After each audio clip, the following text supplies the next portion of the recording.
শুধু ছোট্ট একটি আমল, আমি প্রতিদিন কোরআন পড়তেছি, অথবা আমি রাত্রেবেলা 2 রাকাত নামাজ পড়ে ঘুমাইতেছি, অথবা রাত্রে ঘুমানোর সময় আমি অজু করে ঘুমাইতেছি, অথবা যে কোনো একটা জিকির, সুবহানাল্লাহ, আলহামদুলিল্লাহ, আল্লাহু আকবার, লা ইলাহা ইল্লাল্লাহ, যেই কোনো একটা জিকির আমি প্রতিদিন করতেছি, কোনোদিন মিস হয় না।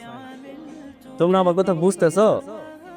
আচ্ছা, যেই কোনো একটা আমল তোমরা প্রতিদিন করতেছো, তখন এই আমলটা আল্লাহ তাআলা ভালোবাসে। বুঝতে পারছো এই পর্যন্ত? আর যখন আল্লাহ তাআলা তোমার আমলকে ভালোবাসবে, আল্লাহ তাহলে তোমাকেও ভালোবাসবে, তাই না? দুনিয়াতে আমাদের জন্য সবচেয়ে বড় নেয়ামত হচ্ছে আল্লাহ তাআলার ভালোবাসা পাওয়া। আর তুমি ছোট্ট একটি আমলের মাধ্যমে আল্লাহ তাআলার ভালোবাসা পাইতে পারবা। তো তোমরা কি করবা? আচ্ছা, মাশাআল্লাহ। যখন তোমার কোনো আমলকে আল্লাহ তাআলা ভালোবাসবেন, তখন আল্লাহ তোমাদেরকেও ভালোবাসবেন। আর আল্লাহ যখন কোনো বান্দাকে ভালোবাসে, তখন আল্লাহ তাআলা আসমানে তোমাদের নিয়ে কথা বলে। জিবরিল আলাইহিস সালামকে ডেকে বলে, হে জিবরিল, আমি অমুক বান্দাকে ভালোবাসি, তুমিও তাকে ভালোবাসো।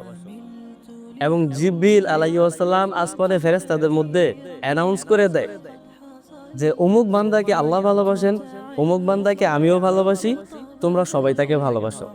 আল্লাহু আকবার। এবং পৃথিবীতে সবার অন্তরের মধ্যে আল্লাহ তোমার জন্য মহাব্বত, তোমার জন্য সম্মান সৃষ্টি করে দিবেন। শুরু হয়েছিল ছোট্ট একটি আমল দিয়ে। কি? ছোট্ট একটি আমল যে প্রতিদিন আমি ওযু করে ঘুমাবো, প্রতিদিন আমি সূরা মুলক পড়ে ঘুমাবো, প্রতিদিন আমি ইস্তেগফার করব, প্রতিদিন আমি এই জিকিরটা করব, অথবা প্রতিদিন কোরআন তেলাওয়াত করব। যে কোনো ছোট্ট একটি আমল তুমি তোমার জন্য ফরজ বানায় নিবা, যেটা আমি করবই প্রতিদিন, কারণ আমি আল্লাহ তাআলার প্রিয় হইতে চাই।